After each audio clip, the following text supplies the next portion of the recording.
Jehová Dios Todopoderoso, santo, santo, santo es tu nombre. Amén. Tu pueblo te reconoce como el Dios grande, como el Dios único y verdadero. Por esto nos arrodillamos delante de ti, porque reconocemos que eres el dueño aún de nosotros mismos. Hoy como criaturas venimos a adorarte, venimos a entregarte el corazón, venimos a exaltar tu nombre y venimos a oír qué tienes que decirnos para estar preparados para ir a morar contigo. Amén. Así que, Señor, te rogamos que nuestro oído esté dispuesto para escuchar todo lo que tienes que decir. Nuestro corazón también esté blando para que la palabra pueda, como semilla, germinar al ser sembrada en él. Y así, Padre, te pedimos que todo nuestro ser, espíritu, alma y cuerpo, te adoren en espíritu y en verdad. Lo pedimos en el nombre de Jesús. Amén. Amén. Esta mañana quiero hablarles de un peligro que considero muy serio para nosotros que hemos recibido mucha luz. Y es llegar a confundir conocimiento con preparación. Nosotros somos un pueblo que conoce muchas verdades bíblicas. Conocemos la verdad acerca del sábado. Conocemos la verdad acerca del estado de los muertos. Conocemos la verdad acerca del santuario. Conocemos las profecías. Conocemos el mensaje de los 3 ángeles. Sabemos que habrá una crisis final. Y creemos firmemente que Jesucristo viene otra vez. Y hermanos, debemos conocer estas verdades. No estoy diciendo que el conocimiento doctrinal carezca de importancia. Todo lo contrario. Dios nos ha dado luz para que la conozcamos, la creamos, la defendamos y la proclamemos. Pero hay algo que debemos comprender. Y es saber que lo que viene no significa estar preparados para cuando venga. Repito, saber lo que viene no significa necesariamente estar preparados para cuando venga. Eso es algo que tenemos que entender muy bien. Porque, hermanos, podemos conocer el camino y no caminar por ese camino.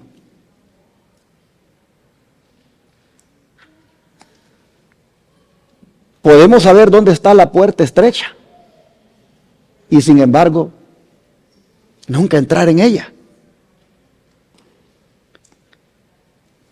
Podemos tener una Biblia llena de textos subrayados y, sin embargo, tener un corazón que todavía no ha sido completamente rendido a Dios. Y ahí está el peligro. Que después de tantos años escuchando la verdad, estudiando la verdad, predicando la verdad y defendiendo la verdad, terminemos creyendo que con nuestra familiaridad con ella es evidencia suficiente de que estamos preparados espiritualmente.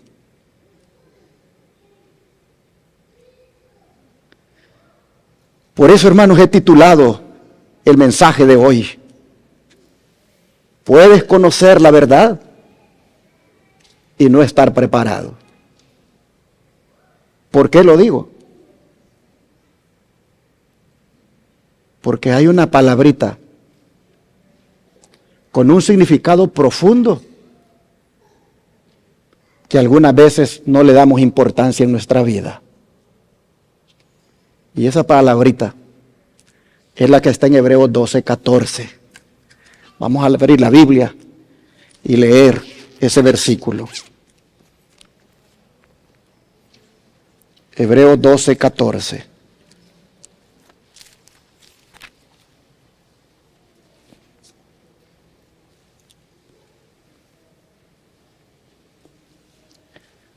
Dice la Escritura: seguid la paz con ¿cuántos? O sea, no solo con el que me cae bien, no solo con el que más me llevo, con el que más converso. Tengo que seguir la paz con ¿cuántos? Con todos. Pero también debo seguir junto con la paz, ¿qué cosa? La santidad, ¿sin qué cosa, hermanos? Sin la cual nadie verá al Señor.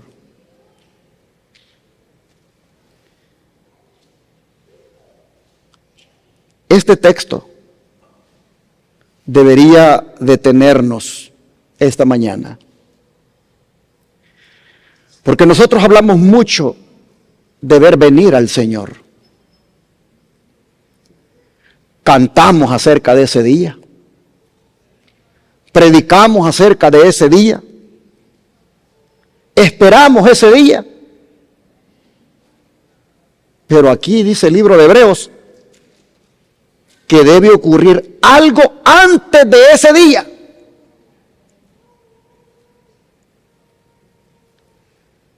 Es decir, hermanos, no basta con esperar que Cristo venga. Hay que estar preparados para recibirlo.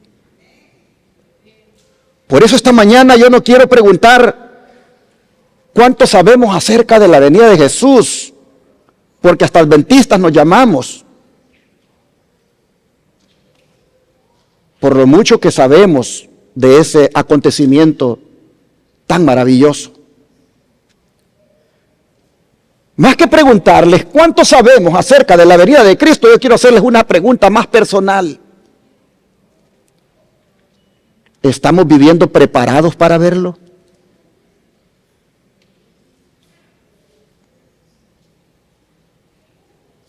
Repito, ¿estamos viviendo preparados para verlo? Y por eso quiero que consideremos la gran verdad de este versículo, y que es la primera de otras que quiero tratar ahora, pero no sé si el tiempo me vaya a dar. La primera gran verdad que quiero que consideremos es que sin santidad, ¿qué cosa, hermanos? Nadie verá al Señor. ¿Saben que hay declaraciones de la Biblia que permiten mucha explicación? Pero esta no necesita demasiada explicación. Es directa, es solemne y es universal. Dice, ¿cuántos? ¿Cuántos dice ahí? Nadie. Sin santidad, ¿cuántos verán al Señor? Nadie. No importa cuánto tiempo lleve en la iglesia. No importa qué responsabilidad ocupe en la iglesia. No importa cuántos sermones haya predicado, cuántos estudios bíblicos haya dado. No importa cuántos privilegios espirituales haya recibido. La declaración es contundente. Dice que sin santidad, ¿qué cosa? Nadie verá al Señor. Por eso la santidad no puede ser tratada como un tema secundario de la vida cristiana. No es una experiencia reservada para algunos creyentes especialmente consagrados. No, no, no. La santidad, mis hermanos, no es una opción de quien desea alcanzar un nivel espiritual superior. No, es el llamado de Dios para todos, para todo aquel que quiera encontrarse con Jesús. ¿Cuántos aquí quieren encontrarse con Jesús? Bueno, hermanos, ¿Es seria o no es seria esta declaración? Todos queremos encontrarnos con Jesús. Pero el apóstol Pablo dice, no lo vas a ver. No lo vas a ver sin ¿qué? Sin santidad. Entonces surge una pregunta necesaria a esta altura. Y es, ¿qué es realmente la santidad? ¿Qué es realmente la santidad? Porque cuando hablamos de santidad, algunos se imaginan una experiencia extraordinaria, algo emocional, algo donde quedan en éxtasis, donde hasta miran una visión, algo donde sintieron algo especial. Pero santidad no es eso. Cuando usted va al idioma original, esa palabra santidad significa pertenencia, separación y consagración. De manera que cuando Pablo dice, sin santidad nadie verá al Señor, lo que él está diciendo es, sin consagración nadie verá al Señor. Sin pertenecer a Dios, nadie verá al Señor. Sin separarse del mundo para dedicarse al Señor, nadie lo va a ver.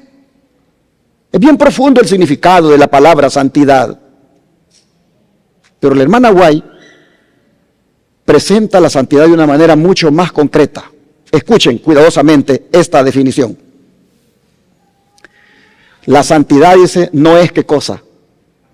Arrobamiento. Es una entrega completa de ¿qué cosa? De la voluntad a Dios. Es vivir de toda palabra que sale de la boca ¿de quién? De Dios. Es hacer la voluntad de nuestro Padre Celestial. Es confiar en Dios en las pruebas y en la oscuridad, tanto como en la luz. Es caminar por fe y no por vista. Confiar en Dios sin vacilación y descansar en su amor. ¡Wow! Noten dónde la mensajera del Señor coloca la santidad. No la coloca en una emoción, sino en la voluntad. No la coloca en lo que uno siente, sino en a quién estamos entregados. La santidad, dice, no es qué cosa, dice arriba, arrobamiento. Es decir, no debemos confundir santidad con momentos de intensa emoción religiosa. Podemos llorar en un sermón, sentirnos profundamente conmovidos, disfrutar una vigilia, emocionarnos durante un canto. Podemos hacer todo eso y conservar todavía áreas de nuestra voluntad que no hemos entregado a Dios. Y sin embargo nosotros le estamos llamando santidad a todo eso. Por eso la frase central de la cita es que la santidad es una entrega casi completa, a medias. No, es una entrega, ¿cómo dice?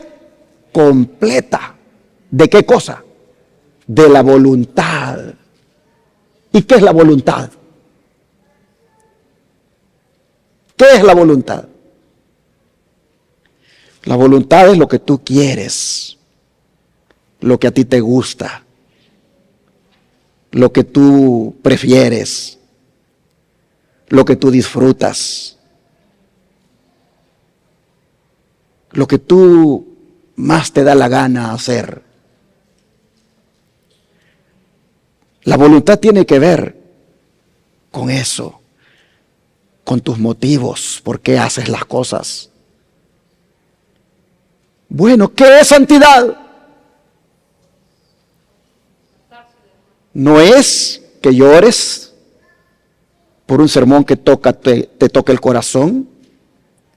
No es porque te gozaste en una vigilia. No es que seas de la iglesia el que más versículos se aprende.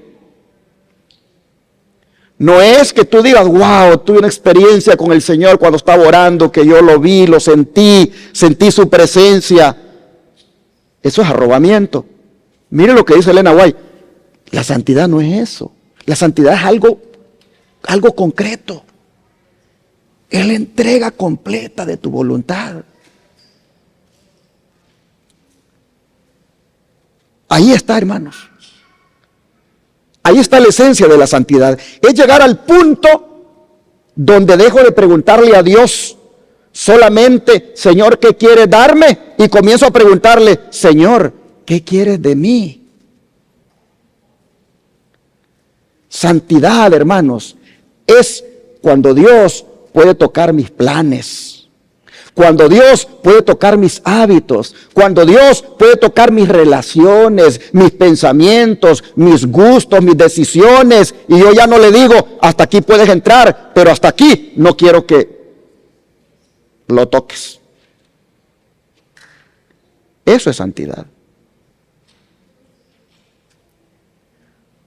Porque, hermanos, imaginémonos la santidad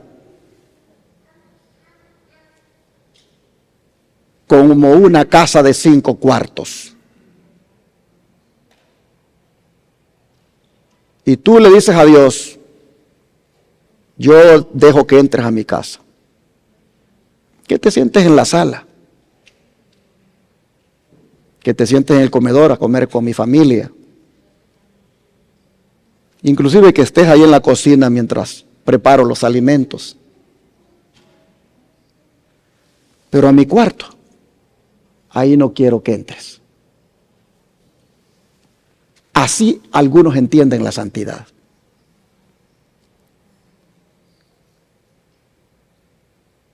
Quiero gozarme en un canto. Quiero disfrutar un sermón. Quiero disfrutar una vigilia. Y perdonen que insista, pero son las cosas que uno a veces le atribuye como santidad.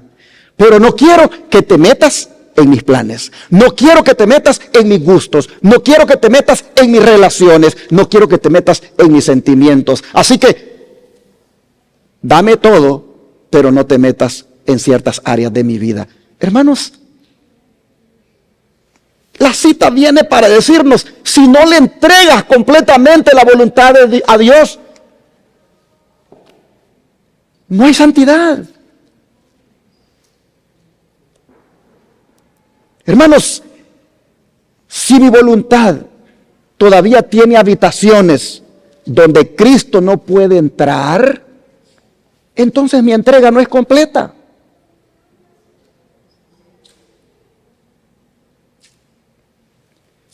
Y fíjense cómo continúa la cita. Es también vivir de qué cosa? De toda palabra que sale de la boca de Dios. Oh, hermanos, vivir de la palabra, hacer la voluntad del Padre, confiar cuando hay luz, pero también cuando hay oscuridad, caminar por fe y descansar en su amor. Eso es santidad. En otras palabras, la santidad, hermanos, no es una experiencia para exhibir, sino que es una vida rendida para vivir. Pero quiero que le pongan atención al versículo, porque dejemos la cita de la sierva del Señor y pasemos al versículo otra vez. Miren el verbo que utiliza el texto. Seguid. Seguid la santidad. No dice solamente creed en la santidad. Dice seguidla. ¿Qué implica eso? Eso implica dirección. Eso implica búsqueda. Implica que nuestra experiencia con Dios no puede permanecer estacionaria hay que seguirla hoy y hay que seguirla mañana y hay que seguirla pasado mañana, porque la santidad de hoy no me sirve para mañana. Hay que seguirla. El cristiano verdadero no vive satisfecho diciendo, yo ya estoy bien. Yo ya soy santo. No. El cristiano verdadero dice, Señor, continúa haciendo tu obra en mí. Continúa santificando mi vida. La santificación, hermanos, es la obra de Dios, transformando progresivamente nuestra vida para que refleje cada vez más el carácter de Cristo. Y aquí quiero que vayamos a nuestro segundo versículo de esta mañana, 1 Pedro 1, 15 al 16.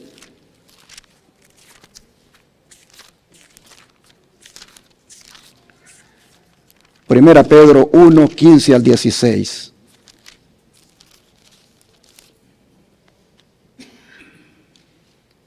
Dice así.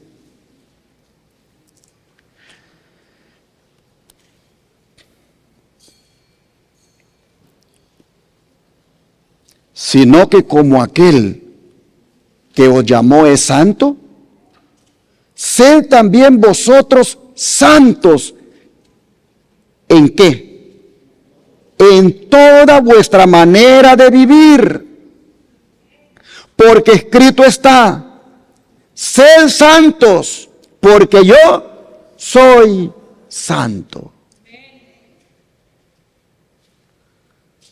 Pregunto, ¿cuántos aquí pertenecen a Dios?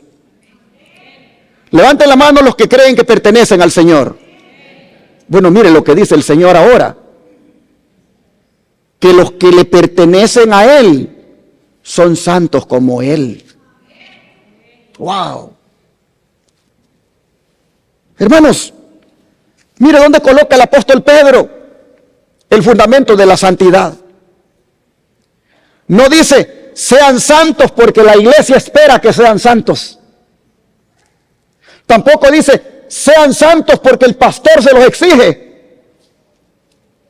Ni siquiera dice, sean santos porque así se van a distinguir de los demás. No, dice, sed santos, ¿por qué, hermanos? Porque yo soy santo. Ahí está la razón. La santidad cristiana, hermanos, nace del carácter de Dios. Dios es santo. Y los que le pertenecen son llamados a reflejar un carácter santo. Amén, hermanos. Por eso la santidad no consiste simplemente en adoptar determinadas normas religiosas. Es mucho más profunda. Es permitir que Dios restaure su imagen en nosotros. El pecado hizo precisamente lo contrario. El pecado deformó en nosotros, los seres humanos, la imagen del Creador.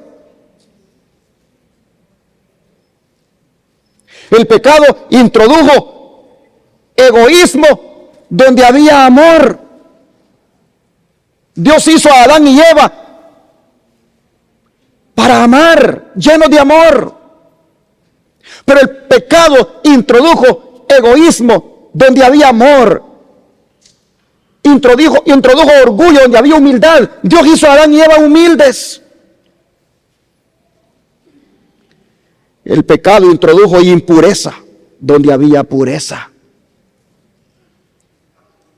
El pecado introdujo rebelión donde había obediencia. Dios hizo a Adán y Eva para ser obedientes.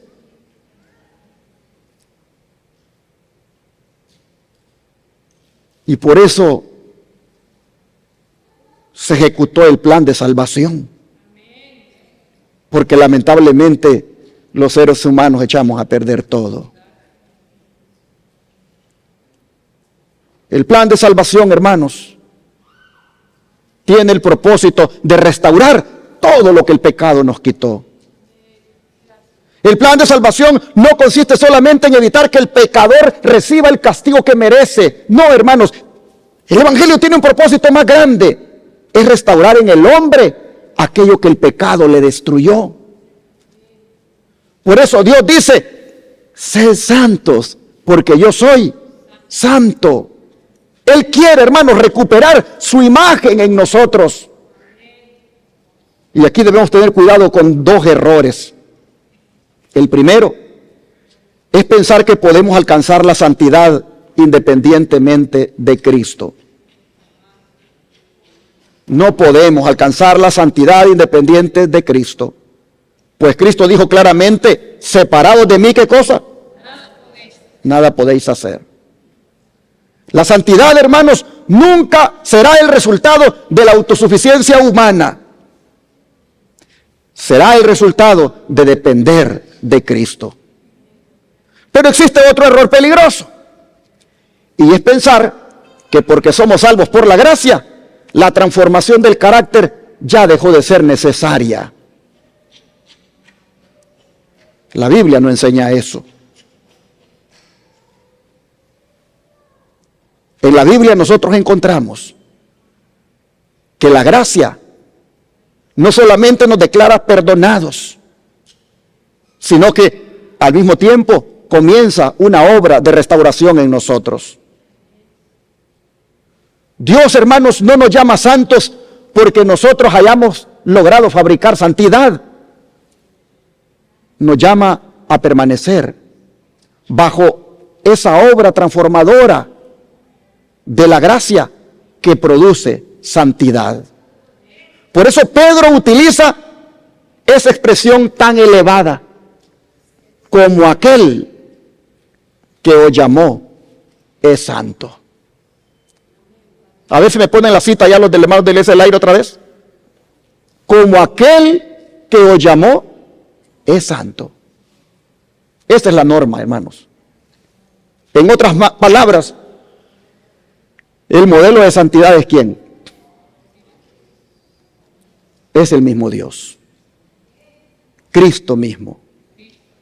El modelo de santidad no es la hermana de la iglesia más consagrada que nosotros miremos. No es el hermano de la iglesia más consagrado que miremos. El modelo de santidad no es otro cristiano.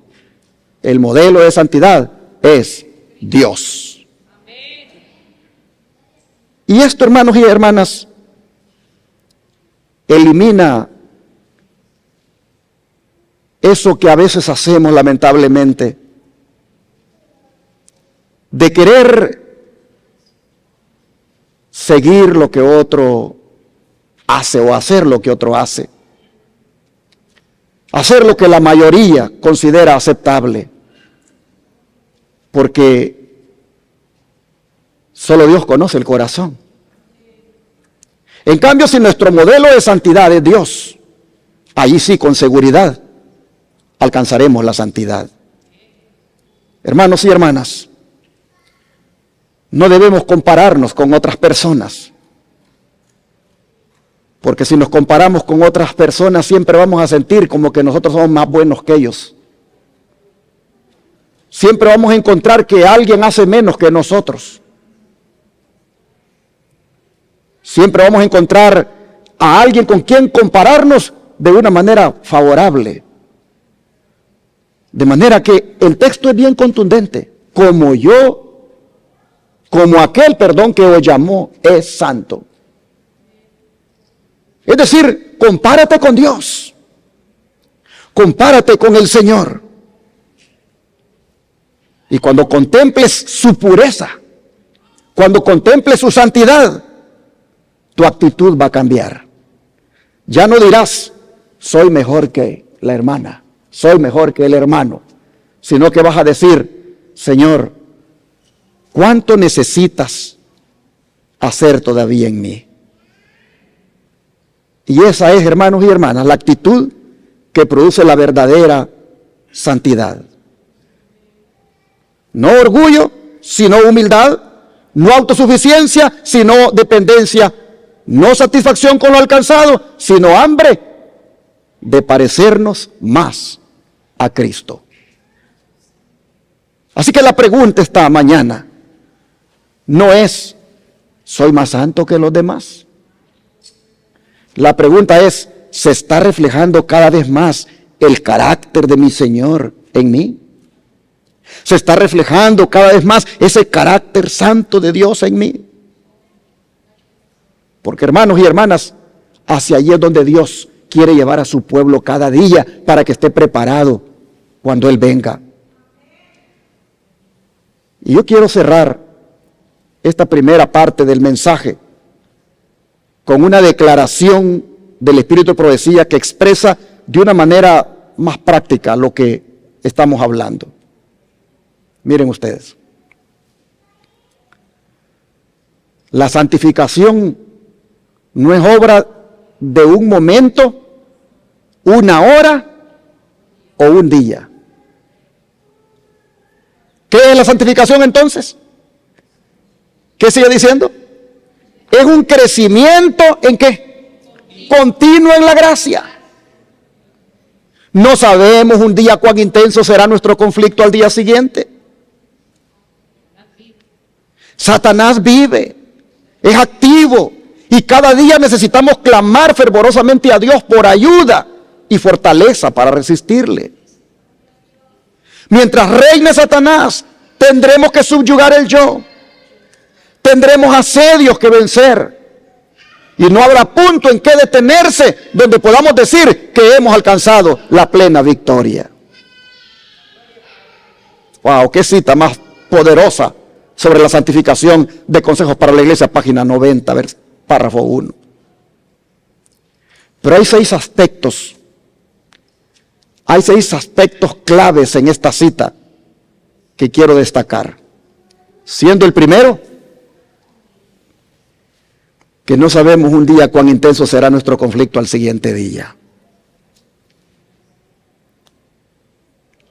Aquí la hermana Guay, hermanos, nos recuerda algo muy práctico. Y es que la vida espiritual no se puede vivir con las fuerzas de ayer.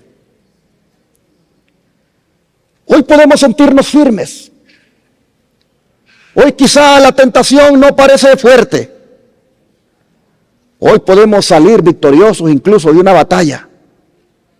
Pero no sabemos qué traerá mañana.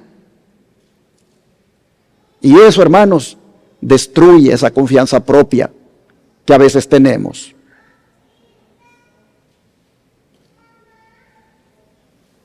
El cristiano que ayer venció puede caer hoy si comienza a pensar que ya es suficientemente fuerte. Por eso la santificación es una obra de todos los días. Es decir, es una dependencia diaria de Dios. La victoria de ayer no garantiza la victoria de hoy. Cada nuevo día trae nuevas batallas y cada nueva batalla exige dependencia de Cristo. Pero la segunda declaración, el segundo aspecto de la cita, no deja de ser relevante. Cuando dice, cada día necesitamos clamar fervorosamente a Dios, ¿por qué cosa? Por ayuda y fortaleza. Cada día. Mira la expresión, cada día. Es decir, la santificación no ocurre en los grandes momentos espirituales, como ya dije, en un retiro, en una vigilia, en una santa cena, en un sermón que nos conmueve profundamente. No, hermanos, la santificación se construye diariamente. La santificación no es un evento. La santificación es un estilo de vida del cristiano. Y se construye en una relación diaria con Jesús. Me llama la atención la palabra que dice ahí. Cada día necesitamos, ¿qué cosa? Clamar. No dice simplemente, cada día necesitamos reconocer que necesitamos ayuda. No, no, no. Esa palabra clamar describe a una persona que comprende que no puede vencer por ella misma. Y aquí aparece una hermosa diríamos, paradoja de la vida cristiana. Porque mientras más crecemos en santidad, menos confiamos en nosotros. Entre más crecemos en santidad, menos confiamos en nosotros mismos y más sentimos necesidad de Cristo. El crecimiento espiritual verdadero, mis hermanos, no hace que una persona diga, ya lo logré, ya soy santo. No, al contrario, la persona dice, Señor, no puedo sin ti, sígueme santificando. Pero mire la tercera, dice que mientras reine Satanás, ¿qué cosa tenemos que hacer? Subyugar el yo. Y yo creo que esta es una de las frases más contundentes de la cita. Porque podríamos pensar que nuestro problema mayor siempre está afuera. Podríamos pensar que el problema mayor está en Satanás, en el mundo, en las influencias, en las tentaciones. Pero la sierva del Señor dice que el problema está en una batalla que hay que ganar. ¿Y es qué cosa? Subyugar el yo. Hay un enemigo externo, sí. Pero también hay una naturaleza interior en nosotros que se quiere salir con la suya todos los días. Y ese es el yo. De manera que hay que subyugarlo cada día. Hermanos, habrá momentos en los cuales tendremos que escoger entre lo que Dios quiere y lo que nosotros queremos. Y entonces aquí la santificación deja de ser solamente una doctrina y entra en esas decisiones concretas que tenemos que hacer en nuestra vida. No siempre, hermanos, se trata de vencer una tentación espectacular. A veces subyugar el yo significa callar cuando dan ganas de responder. Cuando esa esposa te está diciendo algunas cosas y que te dan ganas de responder, ahí está la batalla, subyugar el yo. Cuando ese esposo te está diciendo cosas que te dan ganas de responder, hermana, ahí surge la batalla, subyugar el yo. Cuando ese hermano o esa hermana, por alguna razón en un momento dado nos dice cosas que nos molestan y sentimos ganas de responder, ahí está la batalla. Hermanos y hermanas, decidir perdonar cuando lo que yo más quiero es guardar resentimiento, ahí está la batalla. Decidir obedecer cuando nuestra inclinación quiere hacer otra cosa, o aceptar la voluntad de Dios cuando contradice la nuestra, ahí está, hermanos, la batalla. Mientras reine Satanás, tendremos que subyugar el yo. Pero miren el cuarto aspecto de la cita. Tendremos, dice, ¿qué cosa? Asedios que vencer. Me gusta mucho la palabra asedios. Porque esa palabra asedios lo que comunica es que hay que perseverar. Porque, hermanos, ¿qué es un asedio? ¿Es un ataque de unos segundos?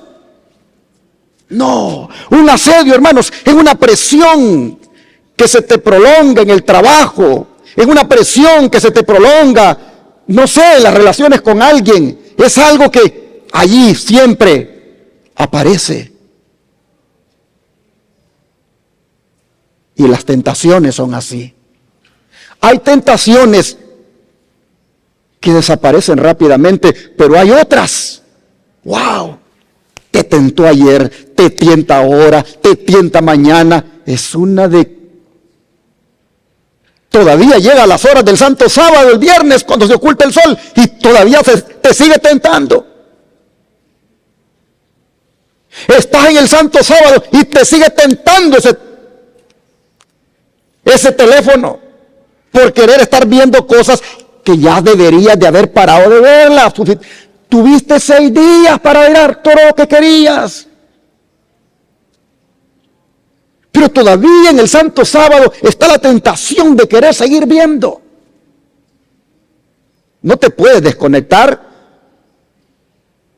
Por lo menos en eso fue ejemplar aquel joven que mataron aquí en Estados Unidos, Charlie Kirk, que él decía, yo el teléfono decía, me desconecto de él, desde la puesta del sol del viernes a la puesta del sol del sábado, y no era adventista el 7º día. Él decía eso porque se identificaba con el sábado de los judíos, que es el sábado bíblico. Pero era un ejemplo en ese aspecto. Pero nosotros los adventistas del 7º día, todavía el viernes en la noche, bueno, ya a las horas del sábado, estamos ahí checando Facebook, checando Instagram, mirando cosas que no debemos. El sábado, si es que solamente a la hora del culto el teléfono está descansando, pero una vez ya después de comer, ahí volvemos.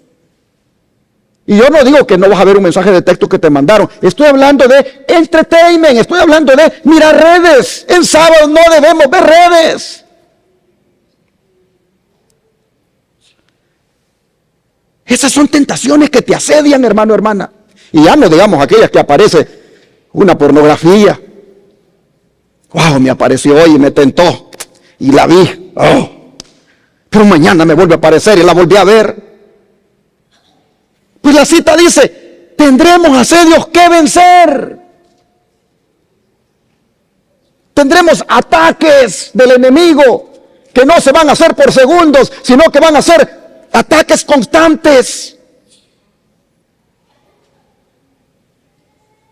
Hermanos, hay áreas de nuestra vida donde el enemigo vuelve, insiste, presiona y él espera encontrar una puerta abierta que nosotros le digamos, pasa adelante.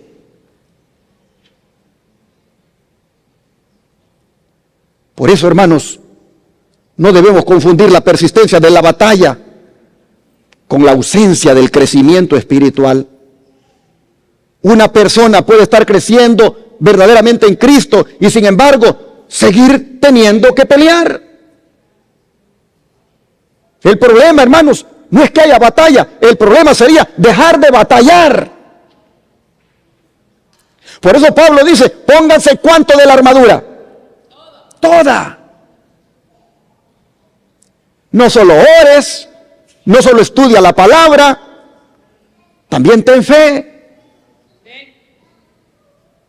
Ponte toda la armadura, porque la batalla es recia cada día. Y en estos tiempos es más. Sería mentiroso el joven y el adulto que diga, no, fíjese que yo no batallo con esta cosita. Sería mentiroso.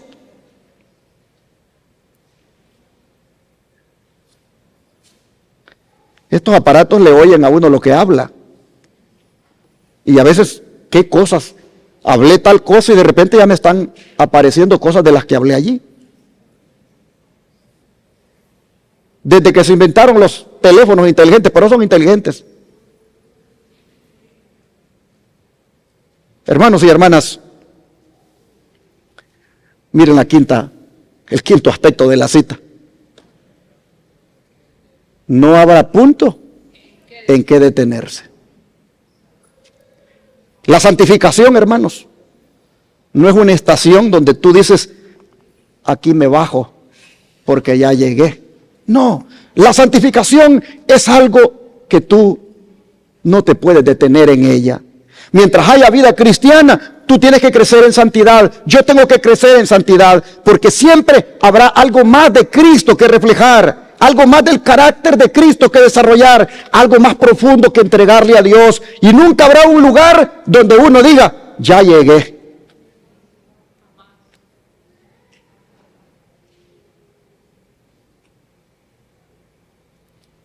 Pero miren el punto 6. Tenemos que conectarlo con el 4 al 5.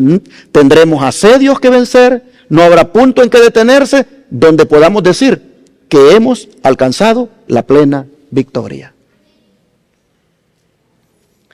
Y esa frase última, donde podamos decir que hemos alcanzado la plena victoria, golpea contra lo que hemos venido hablando, la autosuficiencia espiritual. Uno de los momentos más peligrosos para nosotros no es solamente cuando reconocemos que somos débiles, sino cuando pensamos que ya logramos la victoria sobre esa debilidad. El día que nosotros pensemos eso, hermanos, ahí se destruye nuestra dependencia. Cuando pensamos que ya lo logramos, entonces comenzamos a mirar más fácilmente las faltas de los otros que las necesidades de nuestro carácter. Permítanme concluir el análisis de esta cita diciéndoles que la santificación no produce cristianos satisfechos consigo mismos, sino que produce cristianos cada vez más satisfechos con Cristo y cada vez menos dispuestos a vivir separados de Él. Pero después de todo lo que acabamos de considerar, mis hermanos, hay algo que no quisiera que perdiéramos de vista. Porque cuando hablamos de santificación, de lucha, de conflicto, de subyugar el yo, de resistir al enemigo y de perseverar hasta el fin, alguien pudiera pensar de que la santidad entonces es solamente una vida de lucha y de renuncia. ¡Wow! ¿Esa es la santidad? ¿Una vida de lucha y de renuncia? No. La Biblia presenta la santidad también desde otra perspectiva que nosotros necesitamos contemplar, mis hermanos. Y es esta: que la santidad también es hermosa. ¿Cuántos lo creen?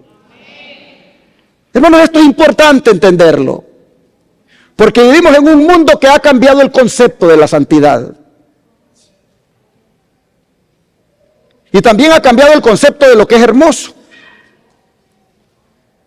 El mundo sabe embellecer lo externo mientras tolera la corrupción interna. El mundo le llama hermoso a lo sensual, atractivo a lo que Dios prohíbe y deseable a lo que Dios le llama pecado. Pero cuando Dios habla de belleza, Él dirige nuestra mirada hacia otro lugar. Para Dios, mis hermanos,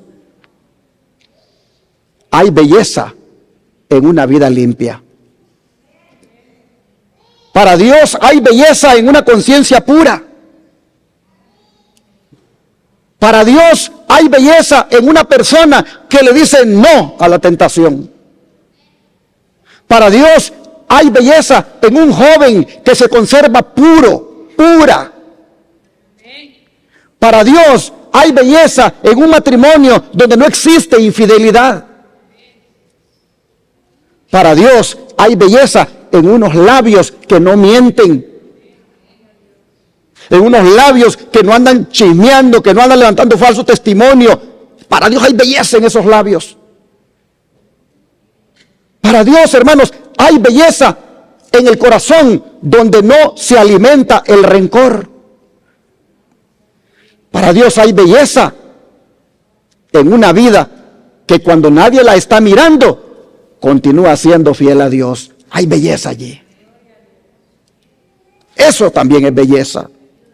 Y por eso, hermanos, hay una expresión en el libro de los Salmos donde David habla simplemente de la santidad, no como una obligación, sino como algo hermoso. Vamos a leerlo. Salmos 96, 9.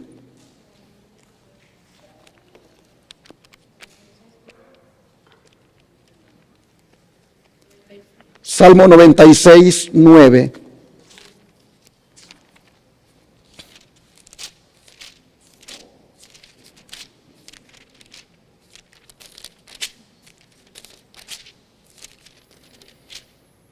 Dice,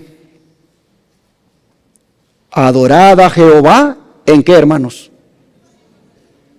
En la hermosura de la santidad.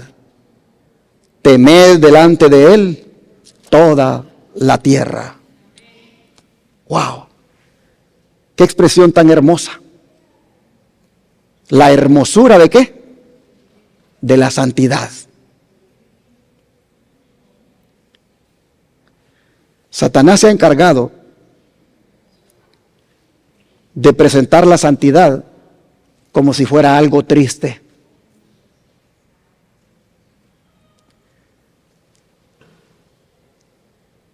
Satanás se ha encargado de presentar la santidad como que si eso significara algo que tengo que perder.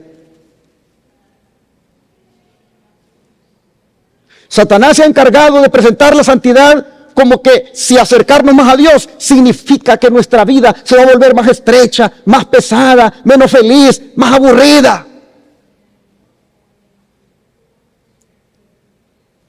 Pero la Biblia está diciendo aquí lo contrario. Dice que la santidad es ¿cómo? Hermosa. Hay hermosura en la santidad. La santidad no es nada de aburrido. La santidad es algo hermoso, es algo que causa gozo, es algo que causa alegría, es algo que uno anda contento. La santidad es algo, hermanos, mucho más bello que cualquier otra cosa. El pecado puede aparecer atractivo por un momento, puede prometer placer, puede ofrecer satisfacción inmediata. Pero finalmente el pecado ensucia lo que toca, esclaviza lo que conquista y destruye aquello que parecía satisfacer. En cambio, la santidad hace lo contrario. La santidad nos limpia, la santidad nos restaura, la santidad nos ennoblece, la santidad devuelve al ser humano aquello para lo cual fue creado.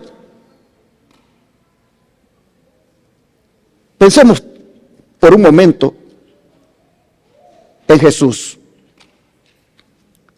¿Cuántos creen que Jesús fue el ser humano más santo que ha caminado sobre la tierra?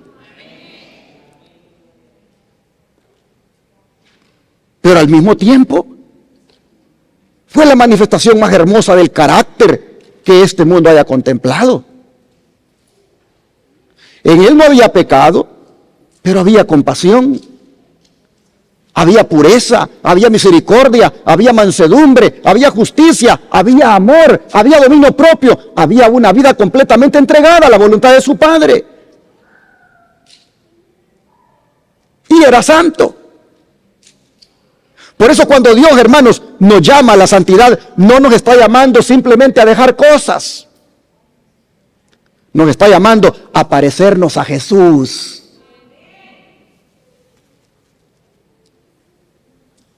El propósito final de la santificación no es solamente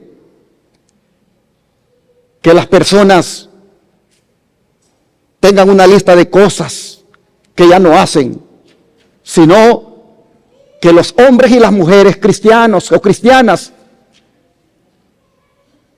puedan reflejar el carácter del Señor en sus relaciones con los demás. Y ahora podemos entender mejor las palabras del versículo con el cual comenzó este mensaje y el cual ya casi voy a terminar. Seguid la paz con todos y la santidad, sin la cual, ¿qué cosa? Nadie verá al Señor.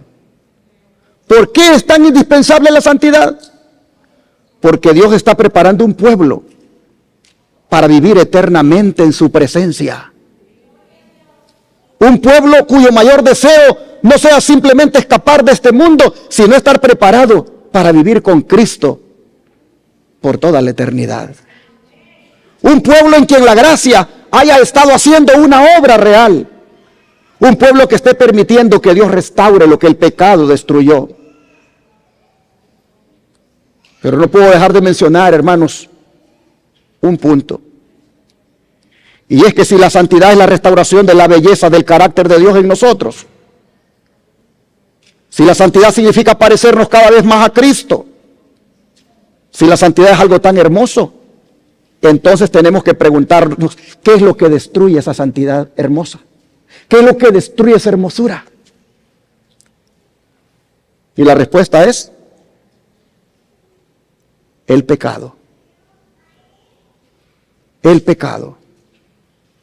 Y aquí, hermanos, no puedo dejar de leer para ustedes ese versículo que nos habla de separarnos del pecado. Segunda de Corintios 7, versículo 1.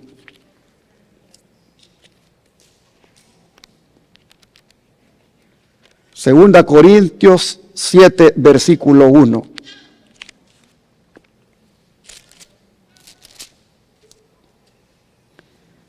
Así que, amados, puesto que tenemos tales cosas, limpiémonos de toda contaminación de carne y de espíritu, perfeccionando la santidad en el temor de Dios. Mire lo que está diciendo el texto. Que debemos, dice, limpiarnos. Limpiarnos de toda contaminación de carne y de espíritu. Es decir, hermanos, no debemos negociar con el pecado, porque eso destruye la santidad. El pecado destruye la hermosura de la santidad. Debemos hacer una decisión de querer crecer en santidad, pero al mismo tiempo romper con los malos hábitos. No podemos seguir con los malos hábitos. No podemos seguir con cosas escondidas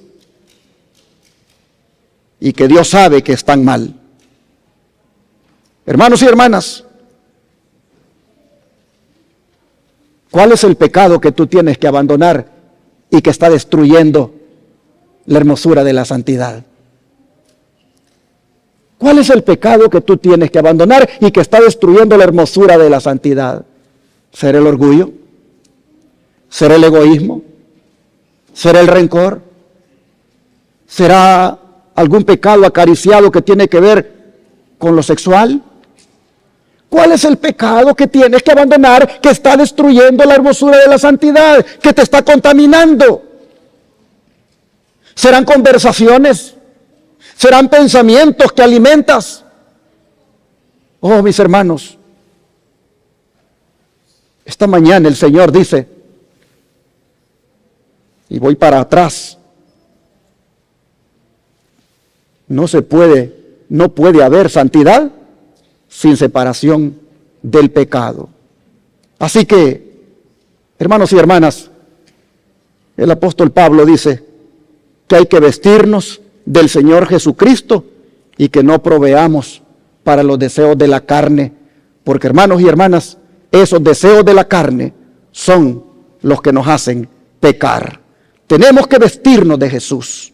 ¿Por qué? Porque nosotros estamos esperándolo. Nosotros estamos esperando a alguien. Nosotros estamos esperando a alguien. Y ese alguien es Jesús. Hermanos, nuestra esperanza no termina en vivir una vida mejor. Esperamos el día cuando nuestra fe se convierta en vista y miremos a Jesús.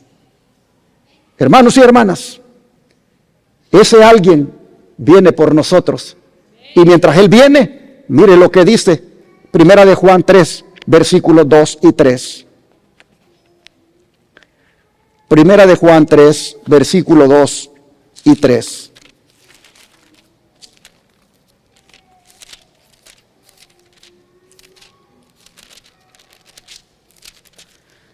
Dice así: amados, ahora somos hijos de Dios, y aún no se ha manifestado lo que hemos de ser. Pero sabemos que cuando Él se manifieste, seremos semejantes a Él, porque le veremos tal como Él es. Y todo aquel que tiene esta esperanza en Él, ¿qué hace, hermanos? Se purifica a sí mismo, así como Él es puro. Hermanos y hermanas, aquí está la preparación. Juan no dice que el que espera a Cristo simplemente conoce que Cristo viene. No. dice que esa esperanza produce algo en el que espera Cristo. ¿Y es qué cosa? Que se purifica a sí mismo. Hermanos, cuando nosotros de verdad queramos ver a Jesús, entonces comenzaremos a purificarnos. No en nuestros propios esfuerzos o medios, sino en la sangre de Cristo. Hermanos y hermanas, después de todo lo que hemos visto esta mañana, yo quiero dejar una pregunta en su corazón, y es esta: ¿estamos preparados para verlo? Mi hermano, hermana, si el Espíritu Santo le ha mostrado algo esta mañana, algo que usted necesita entregar, no lo postergue. Venga a Cristo y entrégueselo. Dígale al Señor: yo quiero verte cuando vengas. Así que purifica mi vida y prepárame para poder encontrarme contigo. Hermano, hermana, que está aquí presente y de la Iglesia del Aire, Dios nos ha dicho a todos esta mañana: sigan la santidad, busquen la santidad, porque sin santidad nadie podrá ver al Señor. Disfruten de la santidad porque es hermosa, pero no le destruyan su hermosura perseverando en el pecado. Y si han pecado, abogado tienen para con el Padre, a Jesucristo el justo. Purifíquense en su sangre, purifiquen su vida en Él, y así estarán preparados para verlo venir en aquella mañana gloriosa. Pregunto en esta hora y que Cristo lo escuche: ¿cuántos aquí en esta congregación y ahí en su casa les gustaría de aquí en adelante, con la ayuda de Cristo, buscar la santidad? Voy a hacer otra pregunta: ¿cuánto les gustaría que Cristo les ayude para vivir una vida santa delante de Él? Voy a hacer una tercera pregunta: ¿cuánto les gustaría vivir cada día en santidad para poder ver a Cristo venir por segunda vez? Que Dios les bendiga y que el Señor nos ayude a lograrlo. Vamos a cantar ese himno 411 que dice: más santidad dame. Puestos de pie.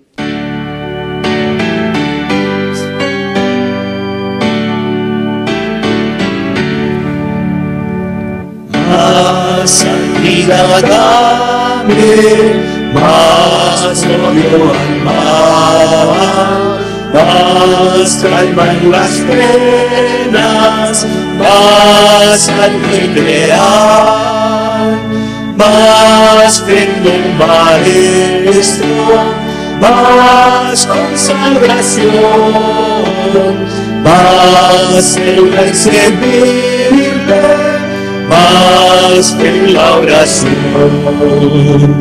más prudente, más bien, más sabio y bien, más firme en su causa, más fuerte y más fiel, más frío en la vida, más triste al pecar, más humilde hijo, más pronto en amar, más pureza dame, más fuerza en Jesús, más de su dominio, más en la cruz, más rica esperanza, más obras aquí, más ansia del cielo, más gozo allí. Amén. Qué hermoso canto el que hemos entonado. Prácticamente hemos hecho una oración cantada. Le hemos pedido justamente lo que 1 Juan 3, 2 y 3 ha dicho: que el Señor nos dé esa pureza para purificar nuestra vida. Hemos cantado y orado prácticamente allí para que el Señor nos dé esa santidad que es requerida para poder verle cuando venga en gloria.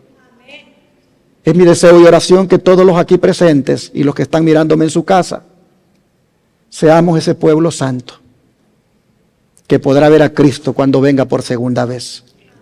Hermanos y hermanas, este es un tema de verdad presente.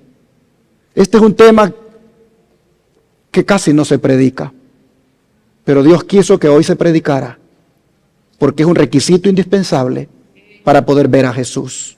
Amén. Voy a pedirles que se arrodillen, vamos a orar y a pedirle al Señor que nos ayude para crecer en santidad.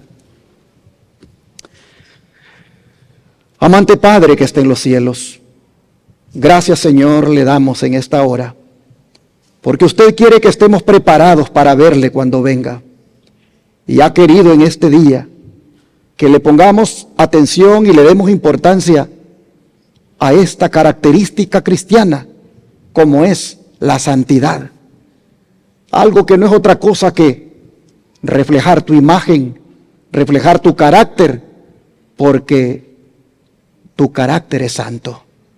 Hoy, Señor, nosotros hemos visto cuán importante es que la santidad sea parte de nuestra vida y que sea completa y que sea una obra de todos los días, de seguirla y de buscarla diariamente y de disfrutar de ella porque es algo hermoso. Pero Padre, también tú nos has hecho saber la importancia de separarnos del pecado, porque no podemos decir que pertenecemos a Cristo y todavía negociando con el pecado. No podemos decir que estamos en santidad cuando todavía estamos practicando el pecado. Así que, Señor, te rogamos hoy que nos ayudes para vencer el pecado en nuestra vida. Te pedimos que nos ayudes para lograr la victoria sobre el pecado. Y te rogamos, Señor, que tú vengas a nuestra vida y entres en todas las áreas de nosotros, de tal manera que seamos santificados por completo. Ayúdanos, Señor, para que en aquella mañana gloriosa, todos los que hemos oído este mensaje, hayamos vivido una vida santificada, una vida consagrada, una vida entregada al Señor, para que entonces podamos levantar los brazos y decir: este es nuestro Dios, lo hemos esperado y Él nos salvará. Le rogamos esto en el nombre de Jesús. Amén.